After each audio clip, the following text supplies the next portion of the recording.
Uh-oh. Be careful. Slow down now. Come here. You okay?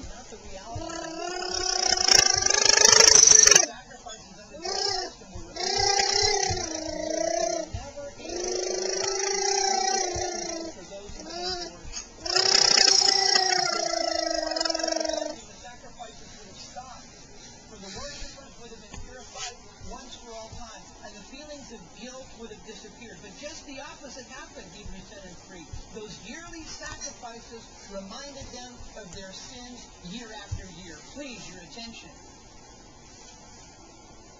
Sacrifices. Do you know the people the one that stops everything? Where there's a group of Jewish men and women who are doing their best to do all the items to Uh-oh. You okay? Okay. Okay, darling. You're okay. Just slow down. Now, nothing has changed. We get to the book of Malachi. There's still a sacrificial system in the book of You ready for some you know what? Hold on.